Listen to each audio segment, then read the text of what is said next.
there, just because. Oh, you know what? I just realized why everyone got off, because that was the last stop. Now it's gonna go to loop. Okay, I should probably get off at the stop. That's really annoying. Crap.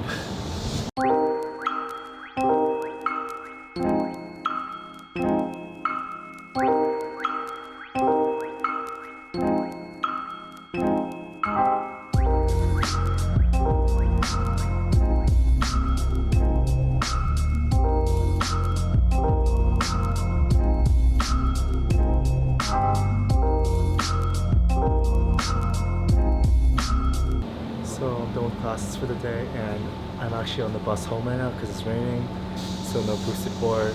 Also, check out the bus. I'm like the only one on here right now.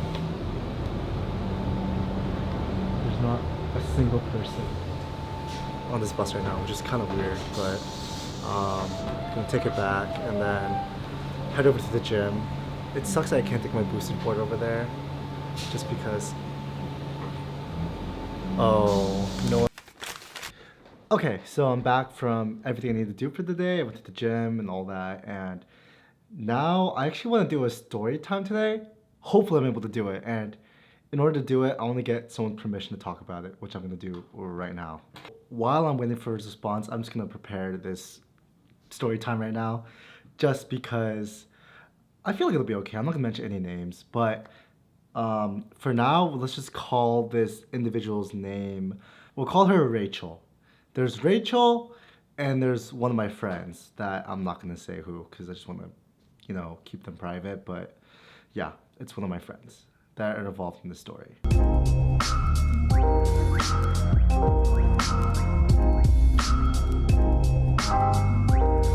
So this story time is gonna be about one of my worst fumbles. Okay, so this story starts back during sophomore year, second semester of my sophomore year, so last year. Okay, I'm gonna be careful of how specific I am about this, because I don't know if this girl, Rachel, knows how much that I'm about to say about all this, but yeah, I think she'll probably, I don't think she even watches these vlogs, but if she does, yeah, this is her gonna find out everything about how I feel. But anyways, basically, I was in one of my classes during my second semester, my sophomore year, and there was this really cute girl that I was sitting nearby and next to, basically, and I wanted to get her Instagram somehow.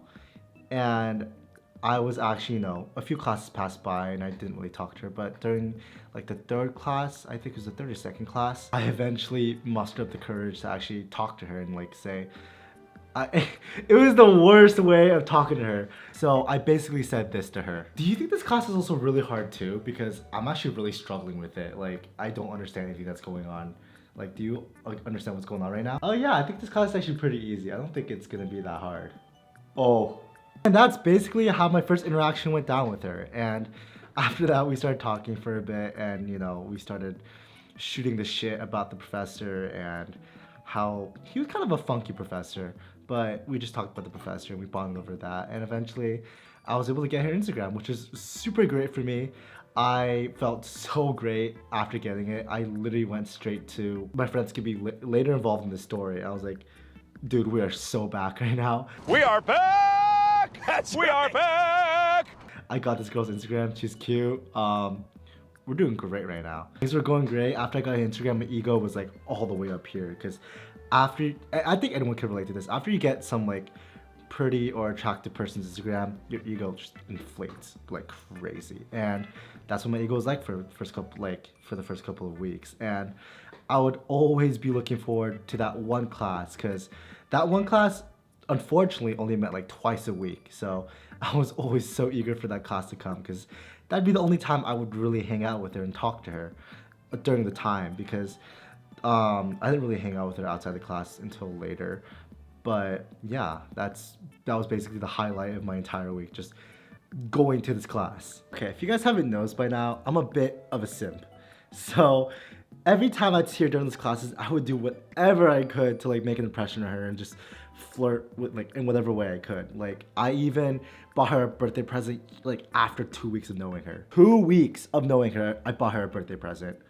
And I guess it worked because she really, appreciated it, and I guess that made me like more memorable. I don't know, but yeah, I did whatever I could to make a lasting impression. And so during those small moments I had with her, I just tried to make the most of it. So that was basically how a lot of my weeks went, just doing whatever I could, just to make, just somehow flirt with however way I could.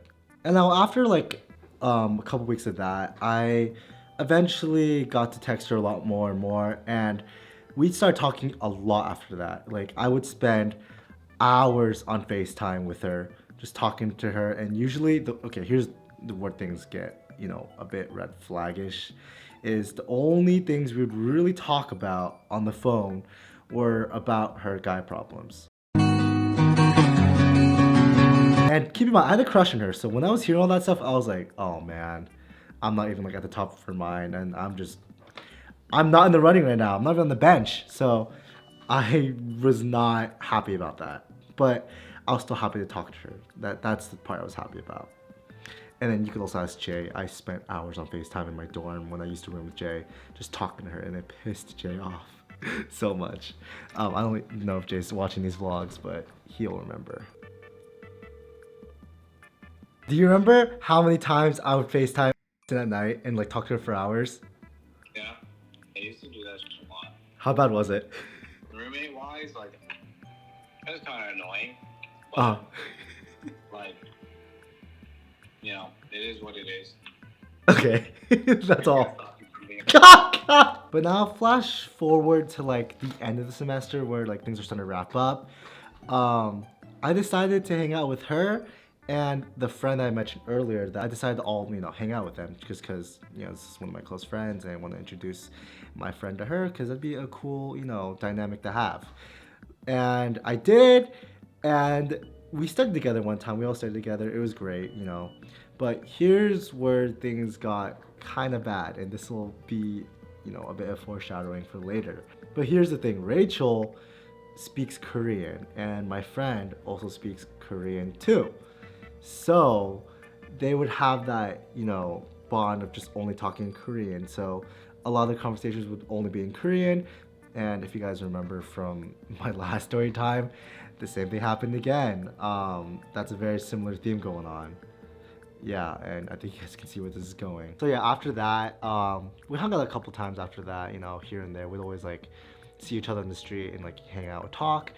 And one night, however, the three of us were hanging out just because we all didn't have homework to do, so we all just like hung out and rode around on my skateboard. And the thing is, my friend knew I had a crush on Rachel, like obviously because I told him that I got this girl's Instagram and I was doing whatever I could to, somehow be in a relationship with her. He knew this, so he wanted to try to help me out. And since we're all hanging out at night, and when we're done hanging out, she kind of lived a bit, not too far away. It was like only a 5-minute walk from where we were hanging out.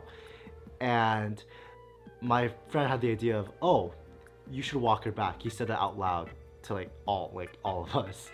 And I was like, yeah, sure, why not? Because I thought that'd be, a good way to kind of show that, I'm trying to make a move on her. That sounds weird. I didn't mean that in a weird way. But, yeah, I was wanted to show that I was kind of making a move on her. But then in Korean, Rachel says to my friend in like a really, really like meanish tone, do you think I like this guy? I want to die.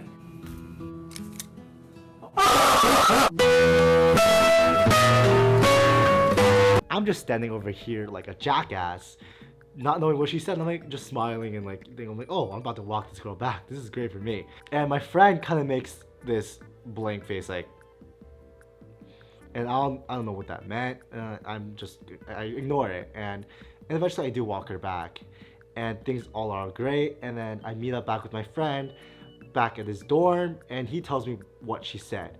And after hearing that, I am devastated because I spent so much of my time trying to make things work out with her, and things just ended up that way. Like, that sucked. It really, really, really sucked. That's basically how I got rejected by my crush without even confessing my feelings. Because till this day, I never confessed how I felt. Never did. And this is me for the first time confessing it, if she's watching. So I'm sorry that I never said how I felt. I don't have any regrets about not saying that because I'm glad I didn't. But the good thing is I'm still on good terms with Rachel. Sometimes I'll see her in Pat Lake and we'll just wave and talk and catch up with whatever's been going on in her life. So things are still okay with her. And yeah, another side story about this whole thing is in that same night, she was roasting both me and my friend. But the one thing that stuck with my friend is Rachel called me Crimson Chin. She said I look like Crimson Chin.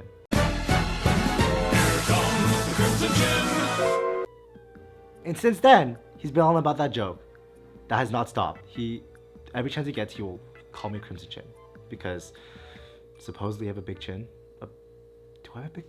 Whatever. Anyways, that's the end of story time. I hope you guys enjoyed it.